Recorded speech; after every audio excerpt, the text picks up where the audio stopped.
जो उच्च जोखिम की गर्भवती है उनके लिए हमारा क्या रोल है और क्या इंसेंटिव है आपका, ये बहुत बार बता दिया और आप उस पर काम कर भी रहे हो, लेकिन वो जिस गुणवत्ता से नहीं हो पाता जिस गुणवत्ता से हमें करना चाहिए। तो आज हम यही दोबारा से फिर से रिपीट करेंगे कि क्या आपका इंसेंटिव है और क्या आपको करना है इसके लिए। सबसे पहले जितने आपके पास इन हैंडेड गर्भवती है वो आपके रजिस्टर में कॉलम है, और जब से वो उच्च जोखिम में आप पहचान कर लेते हो उसकी हाई रिस्क सिम्टम आपको पता है सारे, सब सेंटर में भी लिस्ट लग रही है, डेली रिपोर्टिंग हो रहा है इसकी। तो जब से आप उसको डिटेक्ट हो जाती है, वो पहचान कर लेते हो कि उच्च जोखिम में आ गई, तो आप उसको उच्च जोखिम वाली लिस्ट आपके पीछे है। जो नॉर्मल डिलीवरी गर्भवतियों का रिकॉर्ड है उसके बाद उच्च जोखिम का, आप उसको वहां से सर्कल करोगे लाल पेन से और उसका सारा रिकॉर्ड पीछे लिस्ट में डालोगे और एक 2 कॉलम छोड़कर, ताकि उच्च जोखिम की जो गर्भवती जब से वो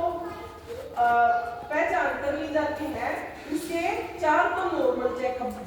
जो सभी के होते हैं गर्भवतियों के, और 3 एक्स्ट्रा पीएमएसए में या जब डॉक्टर कहे कि इसको दिखाना है इतने दिन के बाद तब उसको 3 एक्स्ट्रा विजिट। तो आप 2 कॉलम अगर छोड़ लोगे ना तो 7 विजिट वहीं आ जाएंगे और सारे चीजें हैं उसके पीछे। किस तारीख को आपका चेकअप हुआ, उसका क्या उसका एचबी है, क्या बीपी है, आयरन सुक्रोज कब चढ़ा और कारण क्या है, ये गर्भवती जिसके कारण ये उच्च जोखिम में है, हाई रिस्क में है। और अगर ये अन्य कारण में होता है मैं लिख दूं, टिप्पणी भी है, परामर्श भी है, हो सकता है आप 7 से भी अधिक बार उसे दिखाते हो तो पीछे आप उसको मेंशन कर सकते हो कि इतनी तारीख को डॉक्टर को वहां जीएच पे दिखाया या सीएचसी पे दिखाया या पीएचसी पे दिखाया, या वो रिफ्यूज कर रही है, मना कर रही है जाने से, लेकिन दिक्कत है उसको, तो पूरा मोटिवेट करो, कोशिश करो वो जाए, ना जाए तो आप वहां कम से कम उसका मना करने का साइन ले लो लिख के कि भी इसको ये दिक्कत है, मैं इसको वहां भेज रही हूँ लेकिन ये मना कर रही है जाने से, तो वो साइन ले लो उसके, कम से कम में आपका प्रयास दिखना चाहिए, आपने प्रयास किया पूरा। फिर जो 2 कॉलम हमने सीरियल नंबर को बीच में छोटी ना जगह, आप 34 वीक के बाद डेली आपको उसको उसे मिलना है, वहां आप डेट डालते रहो डेली की डिलीवरी तक, क्योंकि लाइन बहुत स्पेस है हमारी कोड में, रिकॉर्ड भी रखो और चीज का काम भी करो उसके ऊपर।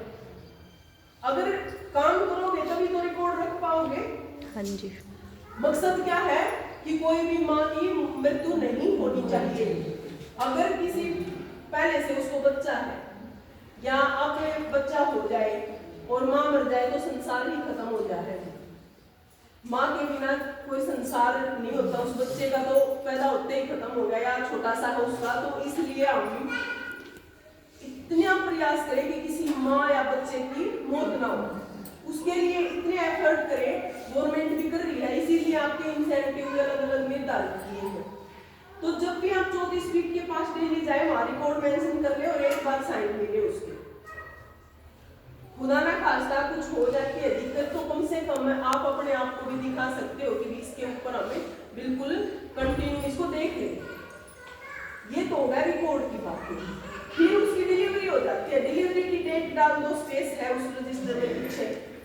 डेट डालने के बाद भी आप HbPNC भी करते हो 42 दिन, बीच में भी आप 42 दिन में आप 6 विजिट उसके करते हो, लेकिन उसके पास एक्स्ट्रा जाओ और आफ्टर 45 डेज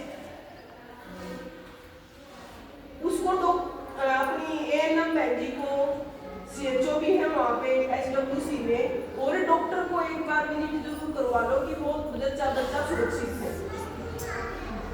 अब पहले जो मैंने 3 एक्स्ट्रा विजिट बताए थे उसके आपके 100 रुपए हैं। बेनिफिशियरी के भी 3 बार आने के 300 रुपए है, 100 रुपए, उसको भी सरकार की राह दे दी है, उसको भी दिलवाना है। जो फॉर्मेट बना रखा है उसी में में उसको आपकी एनम बैठती है, अकाउंटेंट को जमा करवा दे, उसकी पेमेंट भी हो जाएगी। आप पोर्टल में भरते हो डिटेल करके, कोई बेनिफिशियरी। फिर 500 रुपए रह गए। 500 रुपए आपने मान लो वो 8वें महीने में आई आपके पास, या 9वें में आई, या पहले वो हाई रिस्क नहीं थी लेकिन डिलीवरी टाइम वो हाई रिस्क होगी,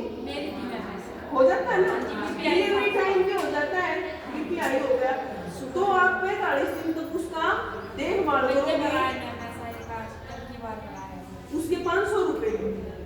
वो 500 रुपए आप ले सकते हो, उसके लिए उनको सुरक्षित रखना पड़ेगा माँ और बच्चे को। बेल्ट फर्स्ट होने के बाद अब ये ध्यान रखना, जब आप उसकी 500 रुपए वो और 250 रुपए एचबीपीएनसी के उसके और उन सब का 50%,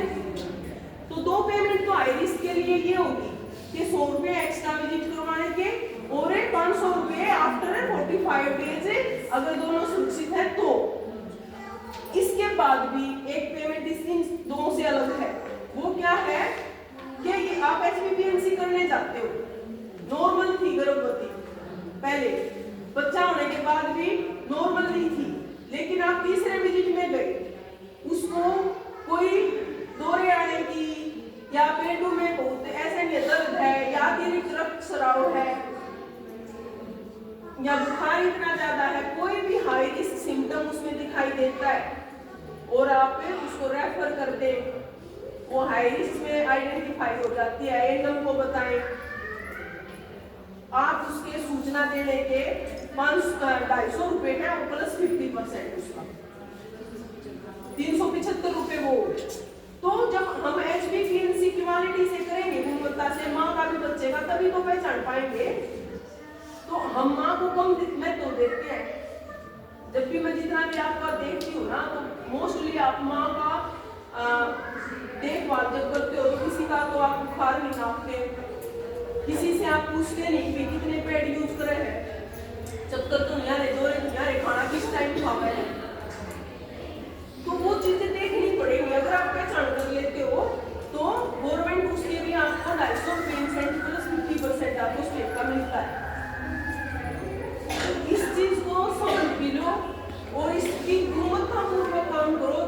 क्योंकि बहुत जरूरी है कि कोई भी माँ की मृत्यु ना हो। एक घर में एक औरत की मृत्यु होना बहुत ही बेड़ा गर्क हो जाता है परिवार का, है ना, और बच्चों का।